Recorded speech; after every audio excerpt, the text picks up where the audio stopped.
Bem, pessoal, são todos bem-vindos a mais uma edição do nosso JPS Rio. Eu sou a Nadia Nunes, eu sou a líder do Núcleo de Resíduos e de Parcerias do JPS, e hoje eu vou falar um pouquinho para vocês de como funciona o nosso programa. Pode passar.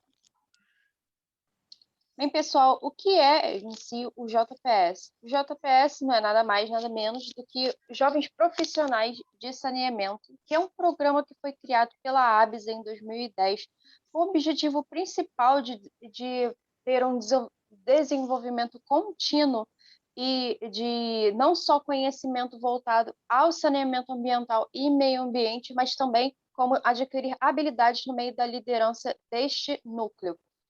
Então, esse programa ele é voltado não só aos estudantes, mas também para jovens de até 35 anos, e ele está dividido em diversas sessões para todos os estados do Brasil.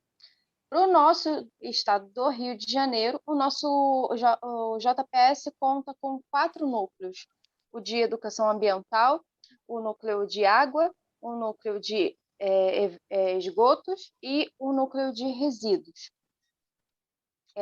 Caso você tenha interesse em saber um pouquinho mais do nosso programa, temos as nossas redes sociais, temos o LinkedIn, o Instagram, o Facebook, e também temos o nosso grupo de WhatsApp, onde você pode receber diversas informações, sendo ela eventos, cursos de capacitação e outros, beleza? E aí, pessoal, novamente, sejam bem-vindos à segunda edição do JPS Rio, para a nossa segunda edição do evento do Happy Hour, com um foco totalmente voltado à concessão da SEDAI, que é uma mega polêmica. Então, vamos embora? Pode passar. Então, pessoal, a pergunta que não quer calar: como vocês estão se sentindo hoje? Eu estou me sentindo número 1/número 3. Quero saber por vocês como vocês estão se sentindo. Então, por favor, deixem aqui no chat. Eu quero saber a reação de cada um de vocês participantes. Débora, Raquel, como vocês estão se sentindo nesse momento? Fala aí para mim. Então, eu com certeza sou o número 1, querendo ir para o 2. Eu tenho uma mistura de 3 com o 5. Externamente 5, internamente 3. Muito bom, muito bom. Então, pessoal, continuem aí colocando a reação de vocês aqui no chat para ver mais ou menos como é que está o nosso público nesse exato momento. Pode passar. Acho que aqui foi, né? É importante ressaltar com vocês. Coloquem seus microfones mutados. Caso você queira falar no final, no momento de perguntas, levante sua mão e não deixe de comentar durante todo o nosso happy hour aqui no chat, beleza? Pode passar. Então, pessoal, eu quero fazer uma pergunta para vocês e eu quero que vocês me respondam em palavras-chave. O que muda para vocês com a concessão da SEDAI? Coloca aqui no chat aqui embaixo e aí eu vou soltando as palavras que vocês definem nesse momento o que seria essa concessão da SEDAI. Deixa eu dar uma olhadinha aqui no chat, o que a gente tem agora. Ó, temos aqui desafios, legal. Temos aqui geração de emprego. O que mais, pessoal? Mais desafios. Vamos lá, quero todo mundo aqui se engajando, pessoal. Vamos lá, expectativa de melhoria no serviço. Melhores condições ambientais. Beleza, pessoal. Obrigada aí por estar mais uma vez aí, todo mundo interagindo aqui no chat. Pode passar. Então, pessoal, apresentando para vocês os nossos ilustríssimos palestrantes, vou apresentar para vocês a Débora, que é a nossa voluntária aqui do JPS. A Débora ela é engenheira ambiental, pós-graduada em saneamento e saúde ambiental, e mestranda em Tecnologia e Gestão Ambiental. A Débora, pessoal, ela é engenheira ambiental da Faculdade de Pitágoras e, como eu já havia falado para vocês, nossa voluntária e mestranda do Instituto Federal do Ceará. Então, Débora, deixo a palavra para você agora falar um pouquinho do nosso panorama de esgotamento sanitário. Bom, gente, antes da gente começar a conversa quanto à mudança da prestação de serviço de saneamento com o SEDAI, nós trouxemos para vocês um panorama geral dos serviços de água e esgoto do estado do Rio de Janeiro. Isso porque a gente precisa nos situar quanto ao cenário atual desses serviços do nosso estado, então, quanto a gente tem de população atendida com abastecimento de água, quanto que a gente tem de coleta de esgoto, a gente precisa ter noção de como anda esse serviço no nosso estado, até para que a gente possa acompanhar se essa concessão foi realmente efetiva, né, se teve melhorias na prestação desses serviços. Pode passar, por favor. O saneamento ambiental, como a gente sabe, ele tem relação direta, tanto positiva quanto negativa, com o meio ambiente e a saúde pública. Então, uma cidade saneada, ela tem um ambiente equilibrado e ela tem mais qualidade de vida e menos problemas de saúde pública relacionados a saneamento. O que difere de uma cidade que tem carência nesses serviços. A carência do serviço de saneamento traz inúmeros problemas para a sociedade. A gente destacou algum desses problemas em algumas manchetes que foram notícia nos últimos 2 anos. Pode passar, por favor? Foi notificado, ainda em 2018, que a falta de saneamento básico resulta em baixa renda e gastos com internações. É um dado do Instituto Trata Brasil, e aí mostra que a falta de saneamento ela tem impacto direto à baixa renda, uma vez que um trabalhador, se ele está acometido com alguma doença relacionada ao saneamento, ele está internado, ele não está indo trabalhar, e aí interfere com certeza na renda final. Também temos notícias quanto ao investimento do saneamento nas regiões metropolitanas do ano de 2010 a 2017. Os investimentos dessas regiões em relação à água e esgoto nesses anos ainda foram mais baixos do que o esperado, e aí o que reflete a péssima qualidade desses serviços que é prestado no Brasil. Pode passar, por favor? Trazendo a realidade do Rio de Janeiro, a gente tem o registro de mais de 2.208 internações em 2008 na região metropolitana por falta de saneamento. E aí eu trago um paralelo ao valor que é gasto à saúde quando uma pessoa é internada. Quando a pessoa é internada por diarreia, por exemplo, com doença diarreica, ela tem um gasto o sistema de saúde pública de R$360. Então, se as 2.208 pessoas tivessem sido internadas em 2018 por diarreia, o Estado teria gastado por dia aproximadamente R$1 milhão para tratar essas pessoas por carência nesses serviços. E aí a gente também tem um reflexo que 71% dessas internações foram crianças menores de 9 anos. Então, crianças que não faltam à escola, né? Prejudicam os pais que têm que trabalhar, mas têm que ficar com a criança em hospital. E aí tem todo uma influência, um ciclo entre renda, escolaridade e a deficiência de saneamento nos municípios. Entrando no abastecimento de água específico, passa, por favor.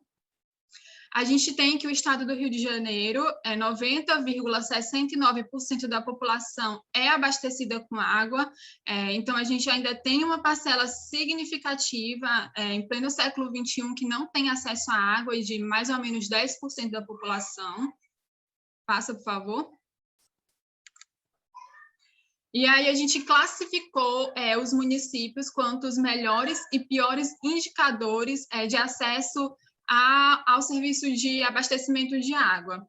Entre os melhores municípios, que atende 100% da população urbana e rural, tem os municípios de Coatis, Areal, Santo Antônio de Pádua e Niterói, e o pior município, que atende um pouco mais de 50% da população urbana e rural, tem o município de Maricá. Fala para a gente no chat se o município de vocês está nessa lista de piores ou melhores, qual o indicador do abastecimento de água no município de vocês.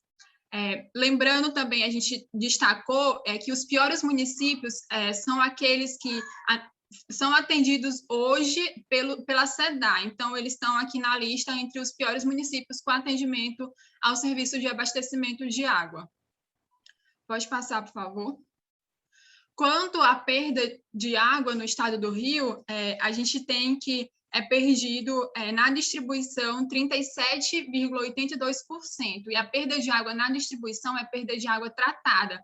Então, já teve um custo de captação, de tratamento, de distribuição, e ela se perdeu aí, seja perda real ou fictícia, e não chega nas nossas residências. Então, aquela parcela de 10% da população que não é atendida de água poderia estar recebendo essa água tratada se houvesse um gerenciamento e uma gestão melhor desses serviços. Pode passar, por favor. A gente também levantou a qualidade dos corpos hídricos no estado do Rio de Janeiro. Nota-se na imagem que a maior parte dos corpos hídricos tem qualidade razoável ou ruim, e aí o gasto para o tratamento dessa água para abastecimento é um pouco maior, né, que a gente precisa colocar mais tecnologias para tratar essa água. E se a gente der um zoom na região metropolitana do Rio de Janeiro, a gente nota que a maioria dos corpos hídricos são de qualidade péssima. E isso também está relacionado ao serviço de esgotamento sanitário. Então, uma vez que o esgoto não é tratado e é destinado para o corpo hídrico, aí a qualidade da água realmente cai bastante, o índice de qualidade, e a gente tem um serviço de tratamento de água muito mais caro. Pode passar, por favor. Quanto ao esgotamento sanitário, a situação do esgoto ela é mais precária do que a situação de água no estado do Rio de Janeiro. 58% do esgoto, apenas 58% do esgoto é coletado hoje no estado do Rio de Janeiro, e desses 58% não é tratado 100%, 63% é tratado. Então, a gente tem uma parcela de 37% de esgoto que é coletado, mas não é tratado, então a gente provavelmente está sendo destinado para o recurso hídrico, para o mar, para o meio in natura, né, causando diversos impactos, fora a outra parcela de 48% que não chega nem a ser coletado, que a gente não sabe como é que está sendo o descarte desse esgoto. Pode passar, por favor. Caracterizando o quanto o crescimento do serviço de coleta e tratamento do esgoto, a gente nota que nos últimos 5 anos não houve um crescimento no serviço de esgotamento sanitário. Por isso, a gente tem índices tão baixos quanto se referem à coleta e tratamento de esgoto no estado do Rio de Janeiro. Pode passar, por favor. Bom, quanto aos planos municipais de saneamento básico, que são ferramentas importantíssimas para o planejamento desse serviço, então com o plano municipal que o município conhece a sua realidade, que o município vai planejar o que deve ser feito quanto aos serviços de saneamento. O município também consegue, com o plano, conseguir recursos de nível federal para saneamento básico, e aí a gente tem que apenas 57% dos municípios do Rio possuem um plano e 15% não possuem um plano. E aí a gente recorda que o último prazo para os municípios elaborarem seus planos é dezembro de 2022. Então, os municípios têm esse prazo para se adequar, para que eles consigam recursos de nível federal para trabalhar saneamento na sua cidade. Pode passar, por favor. Dos 53 municípios que têm o plano, 48 abordam esgotamento sanitário. A gente nota aqui na imagem que os planos de saneamento básico do município do estado do Rio de Janeiro, eles são bem geograficamente distribuídos, então eles não se concentram em uma única região. Só que aí existem 5 planos que não possuem o eixo esgotamento sanitário dentro do documento. Então, são planos incompletos, né? Planos que nem não conseguem trazer a questão do esgoto para que seja trabalhado dentro do município. E aí a gente destaca alguns municípios litorâneos que têm o plano, só que não tem o eixo de esgotamento sanitário dentro do plano, como Arraial do Cabo. E aí esses planos, com certeza, eles não têm nem validade, porque para ter validade o plano precisa abordar os 4 eixos do saneamento: água, esgoto, resíduo e drenagem. Então, são documentos que são incompletos, que o município nem deveria ser considerado como ter o plano de saneamento básico. Pode passar para mim, por favor? Bom, quanto à caracterização das empresas prestadoras de serviço, 61% das empresas hoje que prestam serviço de saneamento no estado do Rio são de administração pública. Então, é a própria prefeitura municipal, né, que presta os serviços de água e esgoto. 6,3% é autarquia, né, empresas privadas, e aí 15,8% sociedade com economia mista, que é onde entra a SEDAI. Aí a gente tem aqui também algumas empresas, né, que prestam esse serviço no estado do Rio de Janeiro, como a BRK, que é uma empresa privada, e a SEDAI, a sociedade mista, e a Prolagos, que também é uma empresa privada, entre outras. Pode passar, por favor. Quanto à atuação da SEDAI no Rio, a SEDAI ela atua em 64 municípios do estado do Rio de Janeiro, né? Em 15 municípios, ela atua prestando serviços de água e esgoto, e em 49 municípios, ela atua prestando apenas serviços relacionados à água. E após a regulamentação do novo marco legal do saneamento, a maior entrada de empresas privadas para a prestação desses serviços. E aí a SEDAI ela passa para um processo de concessão para que as empresas privadas entrem para melhorar a prestação desses serviços no estado, que é o que a gente espera. E aí, para explicar para vocês realmente quais são essas mudanças, o que a gente espera com essa concessão, quanto tempo vai durar essa concessão, quais são as metas, aí a gente tem o Joper e o Miguel, que vai trazer para vocês, tudo supimpa quanto a isso. Muito obrigada. Obrigada a você, Débora. Que apresentação sensacional. Foi rapidinho, só para trazer um panorama para vocês entenderem como é que está a nossa situação hoje. Nossa, Vale lembrar, Jádia, que isso daí foi um resultado do nosso projeto Saneando o Rio, que o JPS fez nesse início do ano. Então, foram dados que a gente foi levantando, teve toda uma pesquisa, a gente já tinha apresentado para o time do JPS, então é bem legal a gente estar podendo partilhar com vocês nossas experiências, e os nossos convidados vão me complementar e, com certeza, enriquecer esse debate para a gente poder estar como borbulhando de ideias. Com certeza, Raíssa. Então, pessoal, só para a gente já apresentar os nossos outros palestrantes, é uma honra estar presente aqui com o Miguel e o Joper. Então, só já iniciando, né, uma pequena apresentação do Miguel. Para quem não conhece o Miguel Alvarenga, pessoal, o Miguel é engenheiro civil da Fundação Oswaldo Cruz, professor do curso de Engenharia Civil da Cefet e nosso presidente aqui da ABS Rio. Então, seja muito bem-vindo, Miguel. E ao nosso outro ilustríssimo palestrante, Joper Padrão. Ele é um economista com atuação na área de gestão e consultoria, foi diretor administrativo da SEDAI, gerente de recursos financeiros do INEA e diretor tesoureiro nacional da ABS. Então, tanto Miguel quanto Joper sejam muito bem-vindos. Agora eu deixo a palavra para você, Miguel, e em seguida ao Joper, beleza? Fiquem à vontade aí e sejam bem-vindos. Gente, a gente reservou de 15 a 20 minutos para cada convidado, então quando o deadline do tempo estiver estourando, a gente dá uma chamada, manda no chat, para dar tempo da gente no final ter as perguntas também. Então, vocês que estão aqui participando com a gente, quem tiver pergunta, para a gente não interromper a apresentação e o bate-papo, vão anotando, deixa no chat, mas no final a gente vai ter um espaço para quem quiser abrir o microfone e falar, tá bem? Então, Miguel, fica aí, você tem uns 15, 20 minutos, então até 8h15, acho que você consegue, né, não? Isso, Você tá claro. Agora foi.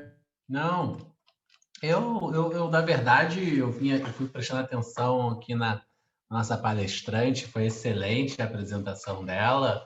É Débora, né? Desculpa, eu não lembro o nome dela certinho, é isso? Parabéns, Débora. Foi muito boa a apresentação. E aí eu fui vendo os dados que você foi informando e tal, e aí eu fui anotando aqui algumas coisas para poder comentar, que eu acho que contribui aqui com o bate-papo com vocês. Eu já fui aí devidamente apresentado, né? Agradeço. O que eu acho que é importante a gente discutir aqui, né? Eu vi que a Raíssa colocou assim logo de cara, tem a expectativa de mais empregos aqui no Rio de Janeiro, com a concessão privada. Eu acho que isso pode acontecer, mas é necessário que exista uma pressão para que esses empregos sejam do Rio de Janeiro. Então, a gente tem que... Isso é uma coisa que a gente acaba entendendo depois de um certo momento na vida, né, Joper? Que nada é de graça. Você tem que... Se você não se mexer, se você não for lá brigar, batalhar, correr atrás, as coisas não vêm de graça. Então, assim, eu acho que existe, sim, essa expectativa para o pessoal que está entrando no mercado, como é o caso aqui, eu acho que majoritariamente, do pessoal que está aqui conversando com a gente. Mas se vocês querem realmente que essa expectativa se consolide como profissionais do Rio de Janeiro, vocês precisam se movimentar, porque o que a gente vê aí hoje em relação às duas empresas que ganharam os blocos de concessão é que isso não é exatamente o que está acontecendo. Então, mexam-se. Quem não pressiona, aquela famosa música Marchinha de Carnaval, né? Quem não chora não mama. Então, se ficar na posição passiva, não vai conseguir abrir essas oportunidades. Tem que realmente pressionar para que elas cumpram o que é uma das promessas colocadas nessa concessão, né? O que a gente precisa entender na história dessa concessão, desde o início dela, é que ela é uma concessão que ocorre não por um programa de Estado. Tá? Isso é importante ser colocado, pegar o histórico aí, o pessoal não estava recordando aí da Copa do Mundo e tudo mais, né? Construindo o histórico, mas aonde vem essa concessão? Essa concessão vem de uma crise fiscal do Rio de Janeiro. Ele quebra em 2016, se eu não me engano, e aí, para poder pagar, começa a atrasar as contas, não consegue pagar o salário, não sei o quê, o royalty do petróleo foi lá para baixo, em que o Estado meio que vive disso. Agora, como o petróleo está quase batendo a $170 o barril, o Rio fica mais folgado. Mas nessa época o barril do petróleo foi abaixo de 30. Pega aí o histórico, vocês podem traçar. E aí começou a dar uma crise fiscal na cidade, e aí a solução da crise fiscal, precisava juntar um dinheiro lá para pagar umas contas, foi vender a SEDAI. Mas, na verdade, não era nem vender a SEDAI, na verdade era assumir o compromisso de vender a SEDAI para ganhar um empréstimo. E aí, em cima disso que foi trabalhada essa proposta da concessão da SEDAI, tá? Então, a concessão da SEDAI, ela não nasce num projeto de... na verdade, início era privatização, depois virou concessão. Qual é a diferença entre as duas palavras? A privatização, você vende os serviços, então a iniciativa privada passaria a ser dona daquela propriedade, daquele ativo, né? Então, dona das redes, dona da ETA e tudo mais, e na concessão um período de exploração. Então, a iniciativa privada pode explorar, a previsão é de 35 anos nesse contrato, né? Então, durante 35 anos, ela assume todos esses bens chamados bens reversíveis, né? E aí, depois de 35 anos, ele devolve para o Estado, que vai gerir da forma como for, né? A palestrante, a Débora, colocou muito precisamente que a SEDAI é uma sociedade de economia mista, mas ela é economia mista, sim, 99,99999% é do Estado, e aí 0,00001% é um acordo que teve no passado de entregar umas ações para os funcionários. O Joper deve saber contar isso muito melhor do que eu. Essa história desse 0,001% aí que virou acionistas da SEDAI. Mas, essencialmente falando, ela é uma empresa pública, né? Uma empresa, na verdade, o público nem é o nome mais adequado, seria o nome correto, uma empresa estatal. Ela é do Estado, o Estado é o majoritário, o acionista principal, e ele toma as decisões, que é o governo que está tomando as decisões sobre aquilo. O Joper é um acionista, tá vendo aí, ó? É dois acionistas, mas o percentual é esse aí, mais ou menos, né, Joper? É uma coisa, um valor muito, muito baixinho dentro do que significa o percentual do Estado, né? Eu acho que é interessante começar falando sobre essa relação do custo da saúde com o investimento em saneamento. Um dos pontos principais assim que eu critico quando algum gestor público vai falar sobre saneamento é quando ele se restringe a montante de volume de dinheiro a ser investido. E eu falei isso nas audiências públicas, com o BNDES e tudo mais. Por quê? Porque isso não importa. Se você gastar 10 bilhões de reais e, no final, você não melhorar os índices de saneamento, e de meio ambiente, qualidade da água, bem citou nossa palestra, você rasgou o dinheiro. Você fez um investimento maciço sem resultado. Então, assim, você está enterrando o dinheiro, para ser mais preciso, né? Porque você está, em geral, as obras de saneamento são enterradas, né? Você está enterrando o dinheiro, sem chance de recuperá-lo depois. Então, assim, é muito mais importante a lógica da ótica de visão da eficiência, né, e do resultado do que, de fato, só simplesmente o investimento por recurso. O Banco Mundial, a OMS, ela tem que é tudo da ONU, né? Tem uma relação ali de 1:4, mais ou menos, 1:4.3, 1:4.7, depende do estudo deles, sobre os investimentos para saneamento e o retorno de economia na saúde pública. São os estudos que eles fazem, aí eles fazem regionalizado, América Latina, fazem África, Ásia Central, umas coisas assim. O da América Latina, eles sempre tiram o Brasil. Porque o Brasil gasta muito e tem esse retorno em saúde pública baixo. Isso, historicamente, nos últimos 15 anos, mais ou menos, tá? Eu até tive um aluno meu que fez esse levantamento, um orientando meu na graduação, fez esse levantamento no estado do Rio de Janeiro. E deu 240:1, não é 1:4, 240:1 sobre o retorno do investimento. E isso começa a colocar a gente num cenário onde você explica 2 governadores presos, presidente de assembleia preso, um monte de coisa acontecendo. E aí o pessoal às vezes acha que a SEDAI ela é a causadora dessa história, mas a SEDAI é a vítima dessa história, em grande parte. Porque eu fui funcionário da SEDAI, isso mostrou, eu fui funcionário da SEDAI por 6 anos, quase 6 anos, 5 anos e tanto, concursado lá, saí, acabei tomando a decisão de sair, por muitas divergências, assim, até também, né? Mas a SEDAI foi muito vítima dessa história que o Estado do Rio de Janeiro passou, como todos nós, vítimas ou cúmplice, né? Aí tem uma discussão aí semântica e teórica sobre essa questão, mas o fato é que são realmente números complexos, o investimento no esgoto e muitas vezes foi negligenciado, tá? Principalmente quando você sai da cidade do Rio de Janeiro, quando você vai para os outros municípios. Mas o que eu posso dizer para vocês é que se você entrega na mão da iniciativa privada simplesmente, sem uma ótica de regulação, controle e acompanhamento, está acontecendo o que está acontecendo com a Supervia. A Supervia está na mão da iniciativa privada, acabou de estar sucateada e acabou de decretar que está entrando em estágio de falência, né? Então, assim, a gente precisa ter a consciência, porque o pessoal fala assim, privatiza que resolve. Quem dera, se fosse simples assim, todo mundo estava aqui a favor, pô. Não é simples, o problema não é simples, a questão não é simples e é uma ilusão achar que você vai resolver isso de forma simplória. né? Então, eu acho que nós, profissionais do setor de saneamento, temos sim que ter muita consciência.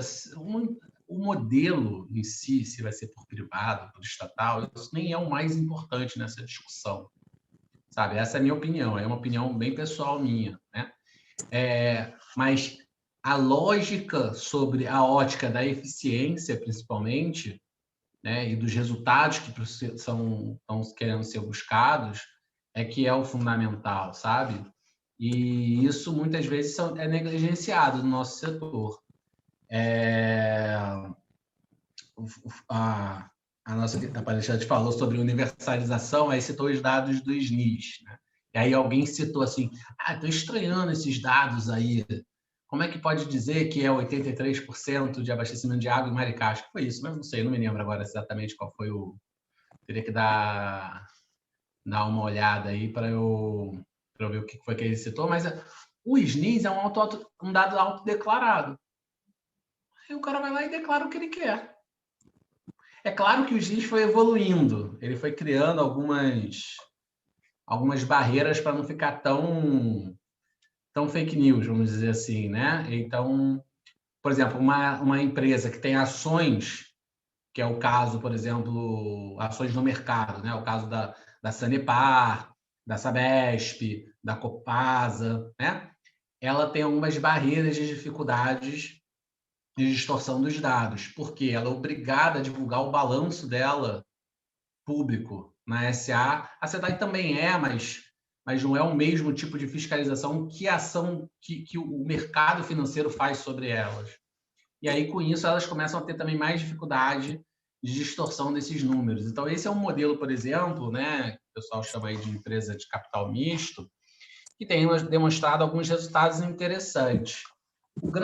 A grande preocupação que a gente fica, quem é do setor, em relação às companhias privadas, quando pegam essas grandes localidades, como vai acontecer aqui agora no Rio de Janeiro, né, é em relação aos grandes investimentos que possam vir a ser necessários. Atrasado. Oi? Alguém entrou aí? Bom, acho que foi sem querer. Mas principalmente sobre o... Seu irmão aqui falar. Oi? Não sei se tem alguém entrando aí com o microfone aberto. Bom. Quem está falando? Eu acho que... Inclusive, eu acho que é o meu pai com o microfone aberto. Então alguém fecha o microfone dele aí, por favor. Mas aí, em relação a isso, eu estava falando, é que esses grandes investimentos, eles requerem grande prazo de retorno.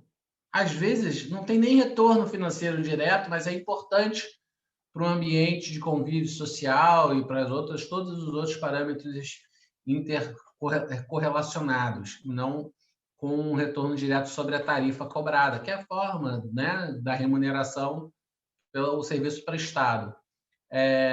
E isso é uma preocupação, ainda mais num país que tem a sua economia muito frágil, né? Então, assim, o risco Brasil é muito grande, né? Então, os investimentos de longo prazo não são investimentos normalmente comuns, e o nosso setor é um setor com essa característica. Você toma uma decisão hoje que vai repercutir dali a 5, 10, 15 anos. Então, ele tem essa característica mais lenta. Então, acho que isso aí é um outro ponto também muito, muito complexo de discussão, mas o fato teremos a concessão, né? Tudo indica isso. A assinatura do contrato está prevista agora para agosto. É um grande desafio, eu concordo com essa palavra. Mas é uma grande oportunidade em cima desse desafio. Essa também é uma verdade, porque o setor precisava dessa mexida, precisava dessa sacudida. Isso eu concordo. Entendeu? A gente precisava mexer para poder tentar sair dessa posição de estagnação que hoje se encontra aqui em relação ao nosso serviço, e que eu acho que precisa muito de mão de obra jovem, de gente aí que está querendo pensar fora da caixa, encontrar novas soluções com dedicação, e eu espero que vocês possam ser absorvidos, sim, por essas companhias para ajudar a melhorar o setor, assim como a gente tenta dar a nossa contribuição. O Joper já deu grande parte de contribuição sobre os grandes avanços que existem no sistema, sabe? Assim, se hoje chega água em uma população aí de milhões de pessoas, através do sistema Guandu, né? Porque lá atrás, grandes profissionais do setor fizeram obras e projetos e planejamentos que são coisas assim impressionantes para a época, sabe?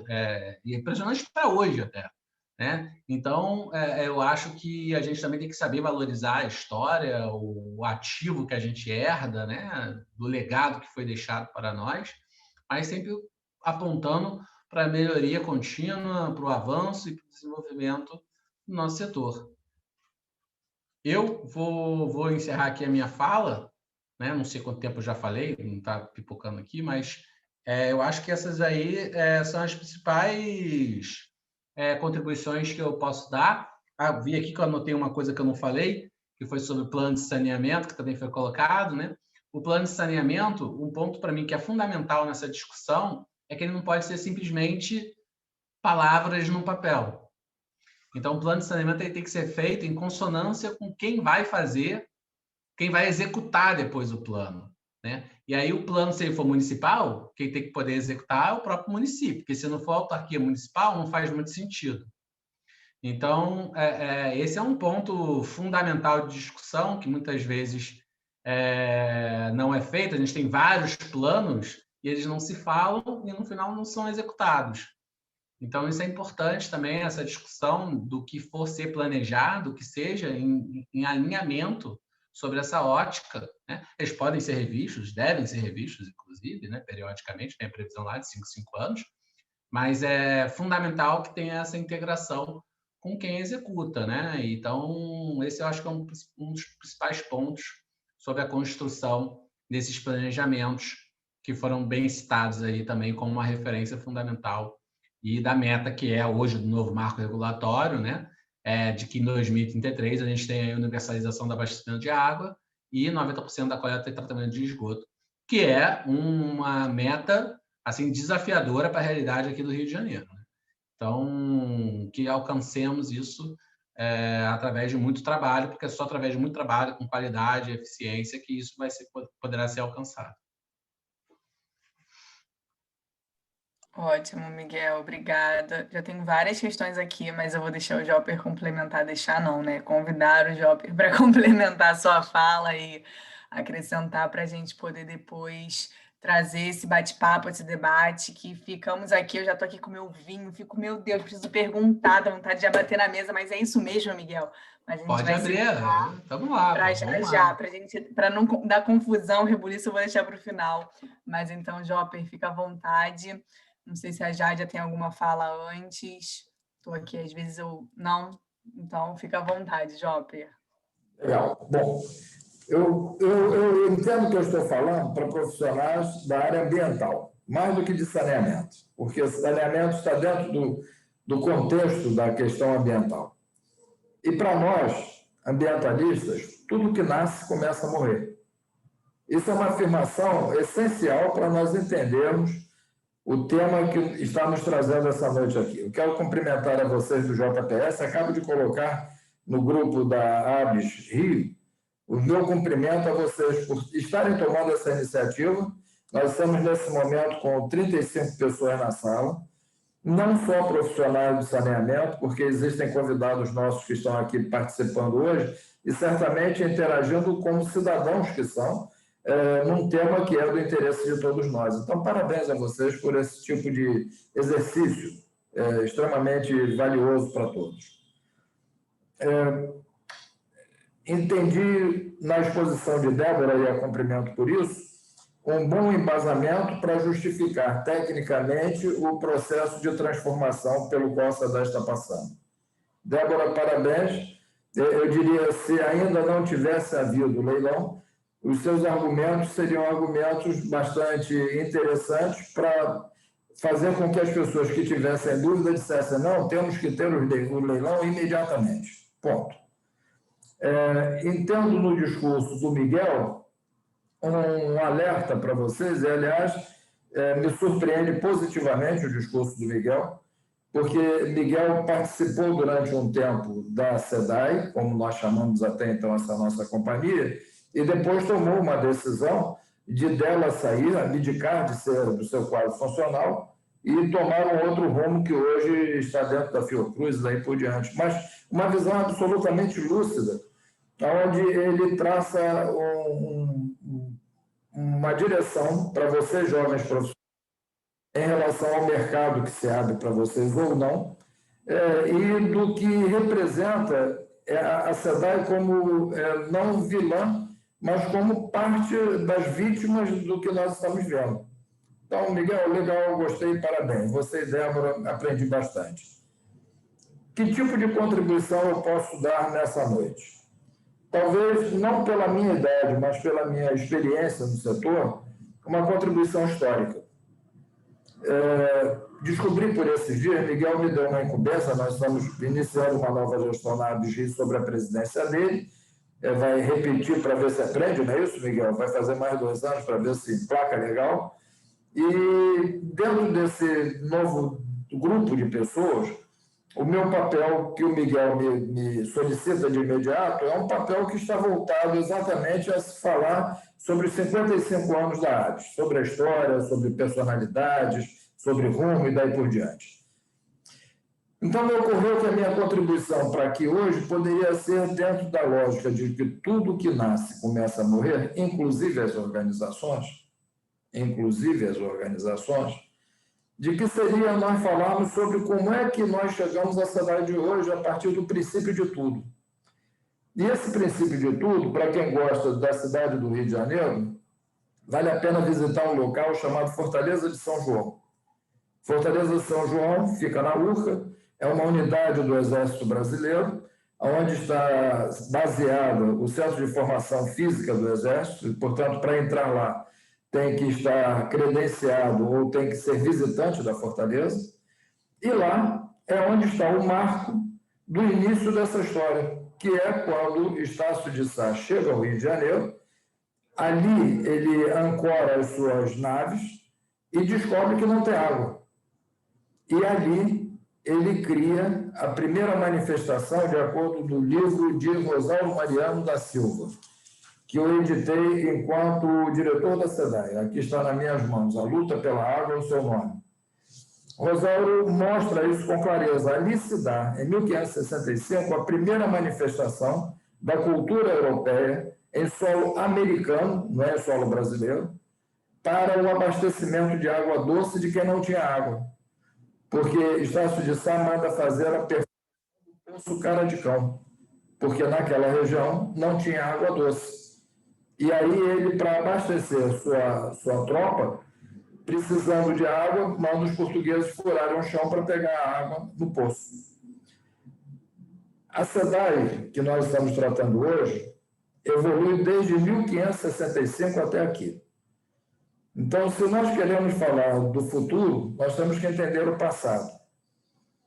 Essa companhia de águas que veio, desde então, fazendo uma série, e por isso o Rosaldo chama seu livro A Luta pela Água, uma série de transformações para atender uma população crescente numa região que não tem água, que não tinha e que não tem água. Essa transformação veio fazendo com que esta organização que eu digo não empresa, mas organização do setor que atende a população e o crescimento populacional, ela passou por vários momentos da nossa história com várias visões. Neste momento, nós estamos passando por uma nova visão. Por exemplo, as pessoas desconhecem isso. Os serviços de abastecimento de água da capital, da cidade do Rio de Janeiro, já foram do Ministério da Agricultura. Poucos sabem sobre isso.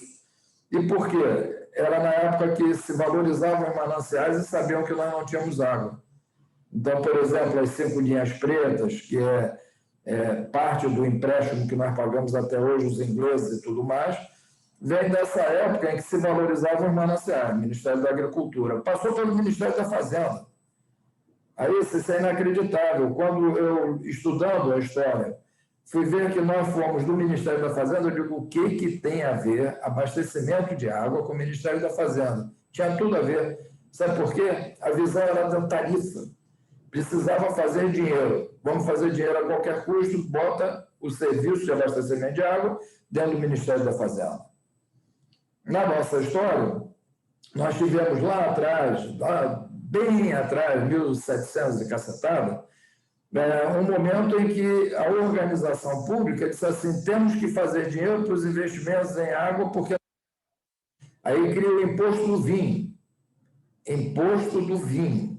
Ou seja, os portugueses que bebiam vinho pagavam na beberança do vinho uma taxa para poder financiar o serviço de abastecimento de água. Então, se nós olharmos a questão da água, nós temos que entender que essa história nasce em 1565, passa pelo aqueduto do Largo da Lapa, né, que a gente entende que aquilo é para passar bondinho, não é? Aquilo é um aqueduto. Enfim, é uma história muito interessante de nós corrermos atrás do prejuízo numa região pequena, geograficamente pequena, com uma densidade populacional crescente e imensa, de uma área que não tem água. Então, a gente vive sempre dependendo dos vizinhos para poder abastecer essa população. Ponto. Na questão do esgoto, há uma outra história interessante. A CEAERJ, eu acho que a maioria de vocês conhecem onde fica, ali no Largo do Russell, na Glória, aquilo está dentro de uma unidade que vem de uma empresa chamada City Improvements.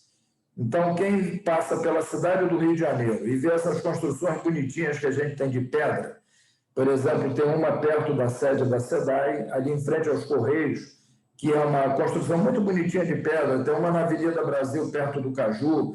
Então, por onde a gente passa e olha para aquela edificação, a gente diz assim, olha os ingleses aqui, porque aquilo era City Improvements. E o que é a City Improvements? A City Improvements é a companhia que dá à cidade do Rio de Janeiro, de maneira perpétua, de maneira permanente, a condição de dizer, nós fomos a terceira cidade do mundo, a segunda capital do mundo a ter esgotamento sanitário subterrâneo. Primeira Londres, a segunda capital Rio de Janeiro, e somos a terceira cidade porque no meio disso teve Hamburgo. Então, é Londres, Hamburgo, Rio de Janeiro, financiando uma tecnologia que eles descobriram e com essa tecnologia fazendo o que seria, em tese, a melhoria da qualidade de vida da população, mas que, na verdade, era um grande negócio para os ingleses através de uma articulação de um engenheiro chamado Russell, e não é à toa que a CEAERJ está no Largo do Russell, que vislumbrou, estando no Rio de Janeiro, a chance de ganhar dinheiro. Aí o que ele faz? Ele articula com bancos londrinos a constituição desta grande empresa com contratos de 99 anos. 99 anos. E assim a City Improvements instalou na cidade do Rio de Janeiro, a terceira cidade do mundo a ter esse sistema.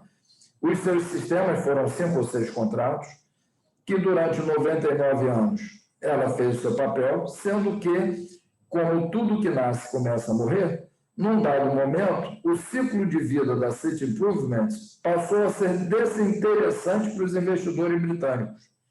E a partir disso, que foi o terceiro terço, então, digamos, primeiro terço investe, segundo terço ganha dinheiro, terceiro terço perde o interesse. O casal ficou velho. O casal ficou velho, perdeu o interesse um pelo outro, o outro pelo um. E aí deixa de investir. E quando deixa de investir, o que a City faz nos últimos 30 anos dos 99? Passa o abacaxi para o governo. Então, na área de água, nós temos uma sucessão de, vamos chamar, evoluções institucionais, e na área de esgoto, não diferente, mas com uma vertente de investimento de capital e de retorno do investimento desse capital muito forte. Quem conhece os profissionais da SEDAI, e o pai do Miguel está aqui, é uma das pessoas que tem notoriedade nisso, sabe que a mentalidade do pessoal de água é uma, a mentalidade do pessoal de esgotos é outra. Porque a mentalidade do pessoal de esgotos advém dos ingleses. Tudo certinho, tudo arrumadinho, tudo organizadinho, tudo metodicamente feito. a mentalidade do pessoal da água, correr atrás do prejuízo, não importa como, a gente tem que abastecer a população. Isso faz uma diferença fundamental até o momento em que BNH e Planasa criam as empresas estaduais de saneamento. Surge no Rio de Janeiro a primeira grande empresa de abastecimento de água da América Latina, chamada SEDAG. Esta empresa se defronta com o problema da luta pela água. A nossa engenharia cresce monumentalmente nesse momento, porque nós temos talvez as duas maiores obras de engenharia, eu tenho muito orgulho disso, embora não seja engenheiro, da América Latina, em termos de abastecimento de água, a Estação de Tratamento de Água do Guandu, e mais que ela, a Elevatória do Lameirão, e as obras de adução da água que vem lá de Santíssimo até o Horto do Rio de Janeiro, numa obra inacreditável da nossa engenharia, tudo fruto de engenheiros brasileiros, gente como vocês, jovens como vocês, que mal tinham saído das faculdades, mas muito bem formados num grupo chamado SURSAM. Esse pessoal altamente qualificado consegue fazer coisas fenomenais. A Companhia de Águas da Guanabara, SEDAG, faz o seu papel bem feito. Embora nós estejamos sempre dependendo da água do vizinho, a produção da água feita no terreno do vizinho, mas abastecendo a população carioca predominantemente, até o momento que surgem as ideias, tudo que nasce começa a morrer, de transformação.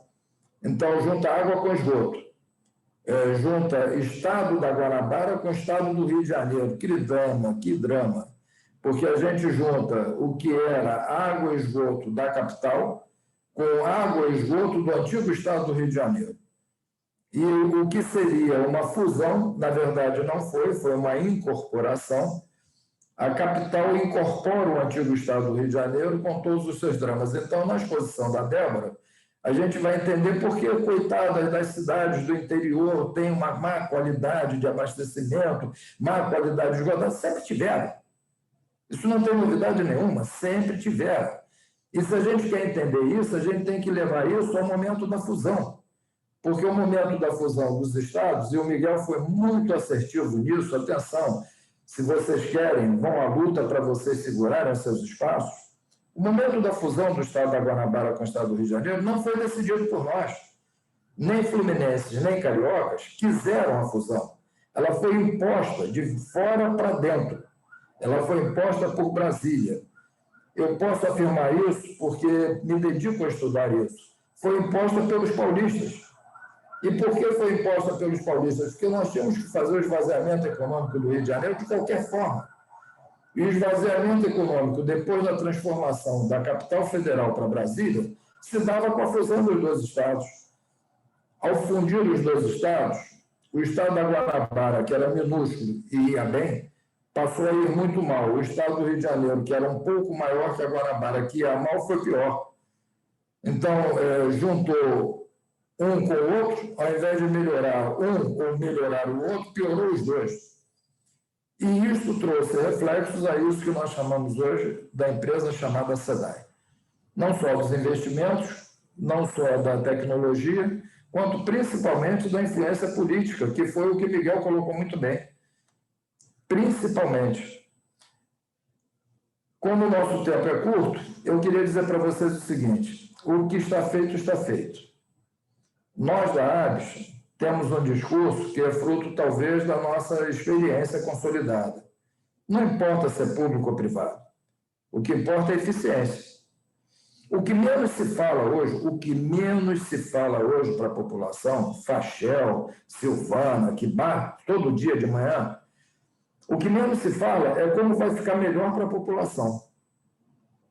A concessão da SEDAG, o nome que se queira dar a isso que está acontecendo, vem de um senhor chamado Paulo Guedes, que vê a situação econômica do Estado do Rio de Janeiro como uma forma de se resolver isso, e também Miguel colocou bem, com uma visão financista. Então, o Estado está quebrado? Ótimo. Então, pega as ações da SEDAG e dá como garantia do empréstimo. Ponto. Não importa o que vai dizer. Como é que a gente argumenta isso? Achamos o BNDES dá uma argumentação técnica. Então, o BNDES dá uma sustentação técnica para que nós possamos, nós, população, dar aval a um financiamento que foi feito com o Banco Francês, dando as ações da SEDAI como garantia, porque não tinha mais nada para dar como garantia. Já não tinha mais banco, não tinha mais nada. Então, não tinha telefonia, não tinha... Então, dá a SEDAI, dá o que tem que dar. E isso é fato, né? Quer dizer, isso não é reversível nesse momento. Nós vamos vivenciar essa nova experiência. Essa experiência vai ser uma experiência, por isso eu coloquei a palavra desafio.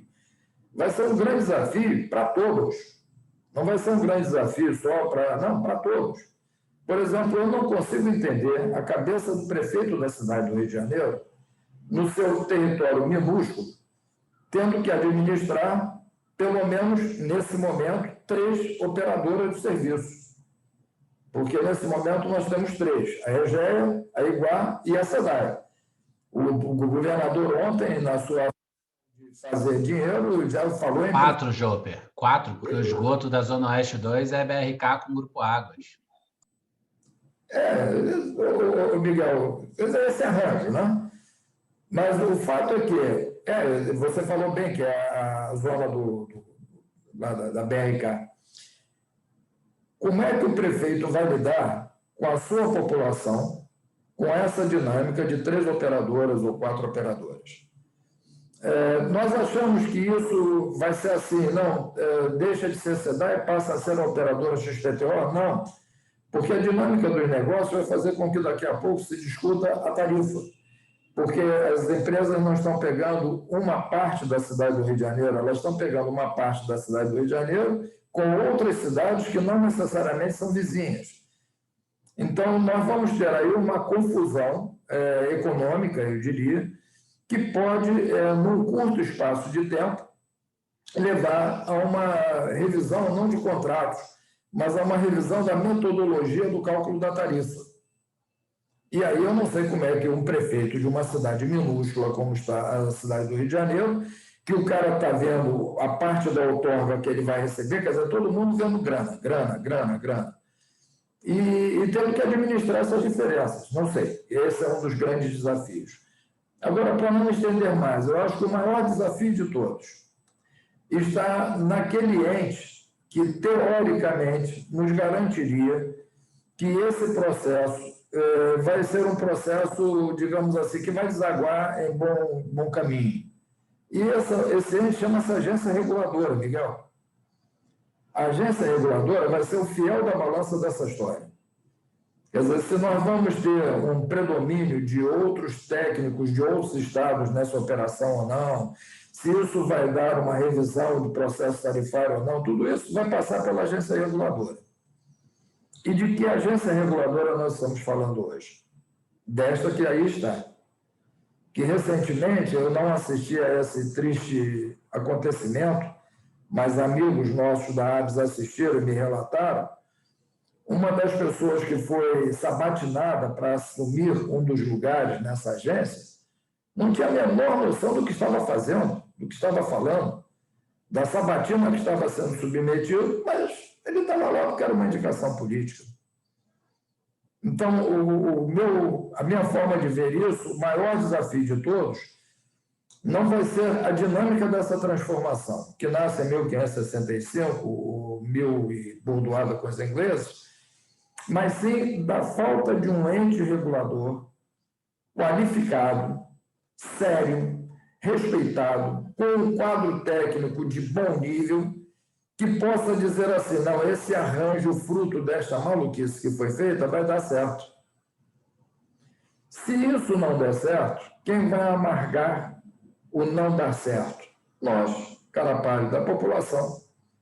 Não serão os políticos, não será o governador de plantão, não será nada disso. Miguel, a gente não pode esquecer isso, né? A gente está com um moço que nem com pandemia, nem nada, conseguiu sair lá do Chilindró, que somando as penas dele, dá quantos anos? 400 anos, é isso? Se não me engano, é isso. Então, nós não podemos nos iludir achando, não, ele foi preso, ele resolveu tudo. Não. Está escancarado isso na CPI da Covid, está escancarado, as coisas continuam. Então, o que pode nos garantir, profissionais de saneamento, jovens que vocês são? Que vocês vão ter o espaço de ação de vocês, que as coisas vão efetivamente melhorar. Quem pode nos garantir isso? Agência reguladora. Quem está falando sobre a agência reguladora? Se vocês souberem, me avisem, por favor. Eu talvez esteja no canal errado. Eu talvez esteja vendo a CXPTO ou a Globo. Enfim, estou vendo o canal errado, porque eu não ouço nem o Fachal nem a Silvano falar sobre a agência reguladora. Eu não ouço ninguém falar sobre a agência reguladora. E a sabatina que foi feita, que pouco foi divulgada, coisa que vale, escancara para nós quais são os riscos que nós vamos ter em breve com esse arranjo que nós estamos tendo da evolução. Obrigado, Raíssa, obrigado ao JPS por essa oportunidade.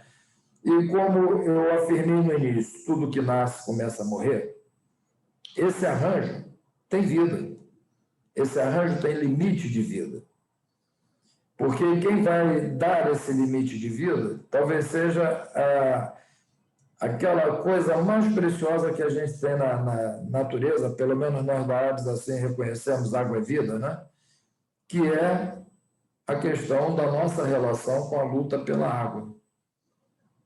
Porque nós vamos continuar com a questão da qualidade da água que nós captamos, com a complexidade da produção da água na maior estação de tratamento de água do mundo, na mão de uma empresa que talvez esteja também no seu ciclo final de vida.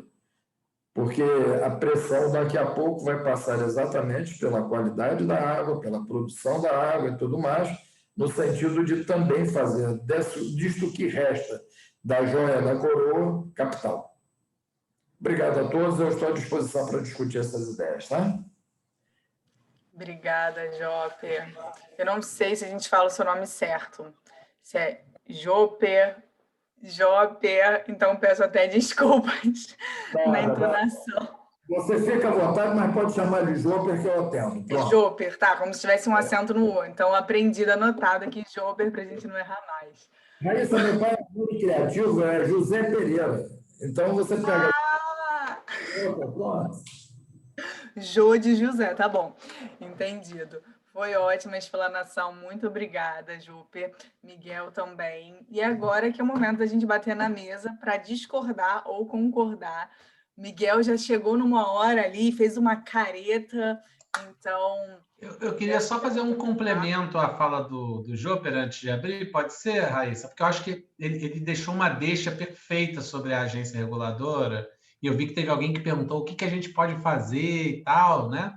E aí, vocês devem ter visto, quem está no grupo aí da ABS Social e tal, quem não tiver aí dos colegas, sugiro que inclua, mas eu acho que também saiu no JPS, que a agência abriu um concurso agora, um edital para concurso de 50 cargos, sendo que 30 são de engenheiros. Se eu não me engano, uns 10, eu acho que para engenheiros com mais de 10 anos de experiência no mercado e 20 para engenheiros que estão entrando. E o salário, hein, Joper? Não sei se você viu isso, previsto para os engenheiros com 10 anos de experiência no mercado é de R$ 5.600 e os de recém-formado, 4.200. Então, assim, cara, eu mandei a mensagem para o conselheiro da Genesa para falar, cara, isso aí vocês estão... O que vocês estão fazendo? Piada, né, Miguel? Piada. Não, e assim, é completamente fora da realidade. Se eles querem realmente constituir um corpo técnico com qualidade que vá se dedicar a seguir uma carreira dentro da agência, né? Então, pressionar mesmo, cara. É pressionar. Então, eu estou falando isso aqui, se os conselheiros estiverem me escutando, vão falar, porra, Miguel, não sei o quê. Eu já falei até com o presidente do CREA, com o presidente do Sindicato de Engenheiros. Vocês não vão fazer nada, não? Perguntei, vocês não vão fazer nada, não? Porque, assim, entenda, Raíssa, eu já estou estabilizado profissionalmente nessa situação. Eu falo isso de raiva, porque eu já fui líder sindical da SEDAI, já percebe disso, né? É que eu fico com raiva quando eu vejo essas coisas, entendeu? Mas não cabe mais a mim essa briga, não é mais minha, entendeu? Agora, por exemplo, está no Senado aprovar a queda do salário mínimo profissional. Não sei se vocês viram isso também. Teve uma emenda aí e está essa discussão. essa briga não é mais minha, não é mais do Joper. O Joper nem é engenheiro, mas no caso, assim, de quem foi engenheiro, não é mais nossa. É da galera que está entrando. Se entender que isso é importante também, porque tem uma discussão teórica sobre salário mínimo e tudo mais, que eu não vou entrar aqui nessa discussão, mas, cara, se vocês não se mexerem, é meio papo de cringe, não é isso? Mas é isso aí, cara. É coach, Miguel, tem que ser, é papo de coach. De coach? Então fica papo de coach. Se não se mexer, cara, não tem muito o que fazer, entendeu? E aí, assim, vocês sabem melhor como apertar até do que eu, porque eu não sei essas ferramentas que pode fazer de ficar viral. Os caras têm medo se a coisa começar a ganhar proporções, entendeu? Eu não sei fazer, realmente eu não sei fazer, mas eu entendo que vocês saibam, sabe? Eu vou falar um negócio aqui já para botar um terrorismo na galera. Ano que vem, por exemplo, vai ter as eleições do sistema de engenharia, né, com fé e CREA, vão ser via internet. Tu acha que essa coroada aí que hoje está dominando o sistema tem chance numa eleição via internet? É vocês que têm que organizar essa porra, entendeu? Desculpa o palavreado, mas a verdade é essa. E tá na hora de fazer a revolução mesmo, de mudar e começar a tomar as decisões que precisam tomar. Então, assim, eu acho que é por aí, respondendo um pouco a pergunta e fazendo essa linha ao Joper, me permitir, Joper, mas é porque eu acho que são válidas essas posições aí, essas ideias. E aí eu sou aqui o incendiário da revolução, né? Aqui botando um pouquinho de faísca nesse barril de pólvora, mas eu acho que tem que acontecer. Não é isso. Desculpa, agora abre aí para a pessoa falar. Miguel, isso que você abordou da remuneração desses cargos que foram colocados em concurso, na linguagem de jovem, fala sério, né? Quer dizer, que tipo de intenção se tem quando você faz uma constituição de uma equipe com esse tipo de remuneração? Qual o resultado que nós vamos ter? Fala sério. Exatamente, porque a gente tem que pensar no todo, né? A gente quer emprego, eu vejo as pessoas o tempo inteiro. Será que tem emprego na área de saneamento, na área de meio ambiente?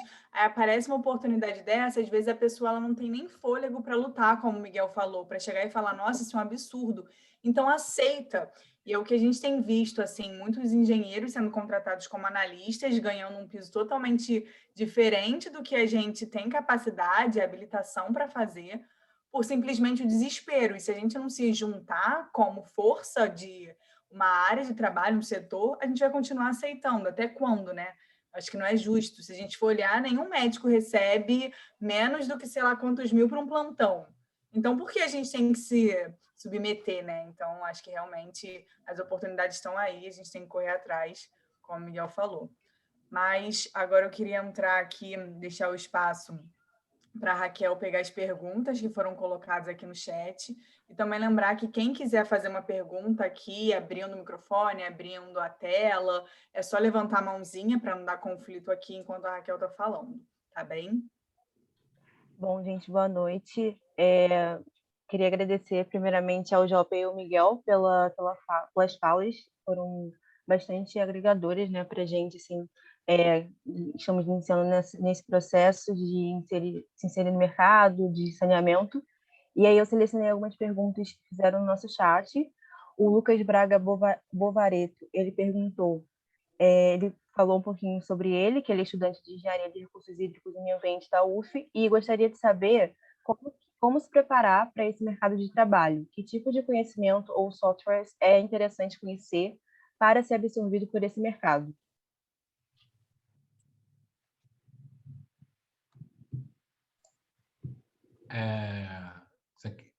Posso responder, ô Joper? Posso ficar à vontade? Bom, é porque essa é uma resposta que eu faço muito para os meus alunos, né? Eu acho que a primeira decisão para poder se preparar para esse mercado, você já está fazendo, que é estar aqui no JPS participando da ABS e dos movimentos relacionados ao setor. E falo isso como um profissional que entrou no mercado através disso. Tá? Quando falou lá a apresentação, eu não me lembro quem foi que fez a apresentação sobre o JPS. Foi a Jádia. A Jádia fez a apresentação, né? Então, falou lá, 2010, né, Jádia? Não foi? Então, eu estava lá nessa primeira reunião. Eu estava nessa primeira reunião, fui chamado pelo Rosito, que é hoje nosso diretor de comunicação internacional. Eu fui nessa primeira reunião na sede da ABS Nacional para fazer essa fundação. Fui no primeiro encontro, que foi em Porto Alegre, no pré-congresso.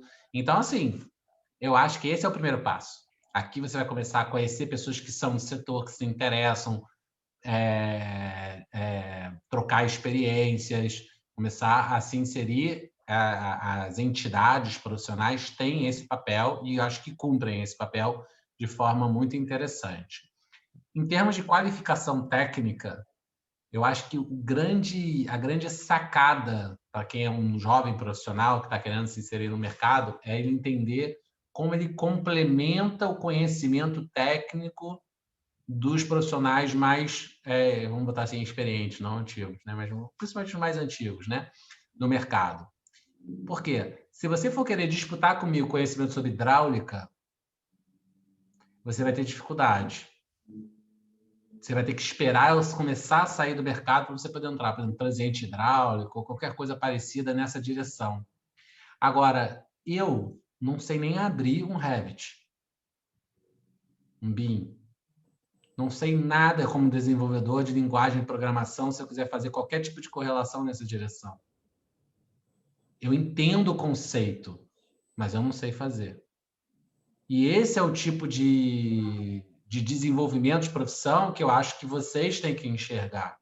Isso em termos de agregar valor de HH, entendeu? Profissionalmente. Então, se eu estou ali e preciso desenvolver, né, um modelo BIM de algum projeto, que agora cada vez está ficando mais forte essa direção, ou quero montar um software junto a alguma coisa que eu já estou fazendo para poder acelerar o processo, eu não vou saber fazer isso sozinho. Eu vou precisar do apoio de gente que saiba fazer e, preferencialmente, jovens profissionais que conhecem hidráulica e não são só desenvolvedores. Então, se você conseguir enxergar isso, e aí quanto melhor você enxergar essa complementação à mão de obra já existente, como você entra, né, apoiando isso, aí você vai voar.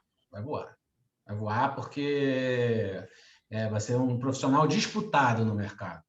Né? Então, eu vejo isso. Agora, tem que ralação, sabe? É dedicação, cair para dentro, tem os cursos, tem tudo aí. Eu acho que tem muita oportunidade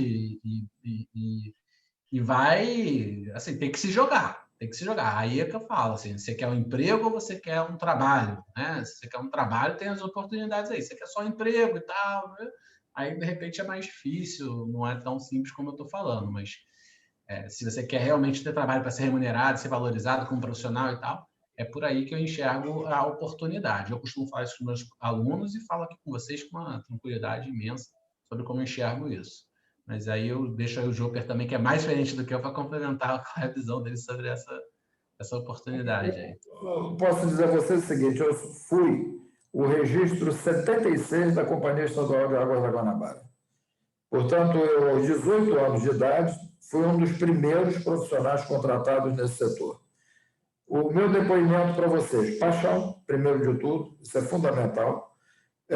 Um bom relacionamento profissional, como o Miguel colocou, e a ABS, para mim, foi fundamental, fundamental. Eu sou associado da ABS desde 1977.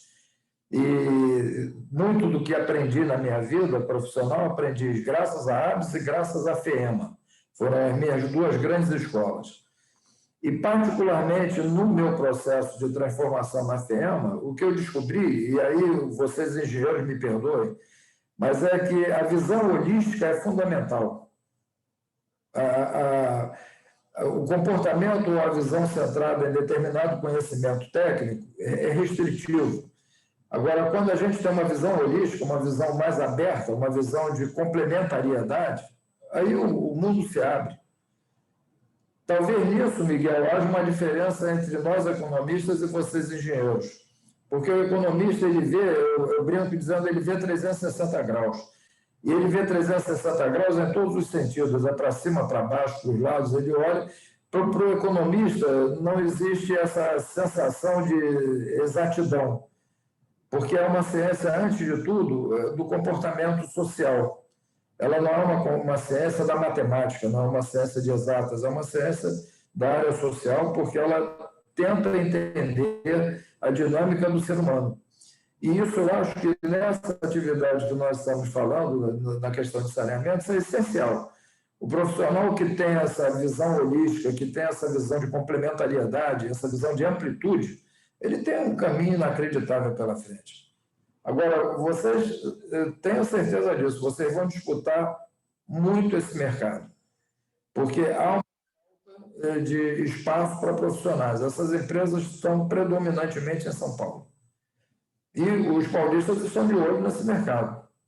Eu, durante algum tempo, talvez seja oportuno dizer isso a vocês, teve um presidente da SEDAI, que eu não conhecia, mas que acabamos ficando grandes amigos, com quem eu tive grandes embates e grandes avanços. Num dado momento, ele disse assim para mim: você, como liderança, não se coloque contra a SEDAI. Eu digo, não, desde que seja pelo caminho do IPO. Eu lutei com todas as minhas forças para que Wagner Victor conseguisse sucesso no IPO da SEDAI. O IPO da SEDAI teria sido uma forma da gente resolver esse imbróglio todo lá atrás, por exemplo, garantindo espaço para os profissionais fluminenses.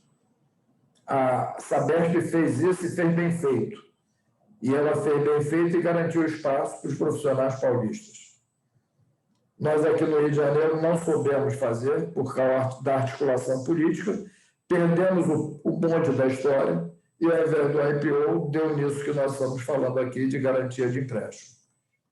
Então, vocês precisam estar muito atentos. A chamada que o Miguel fez no início da sua fala, acho que é muito oportuna, para que vocês garantam os espaços de trabalho de vocês, porque vocês são daqui. Vocês são profissionais que conhecem a nossa cultura, a nossa realidade. Isso é fundamental.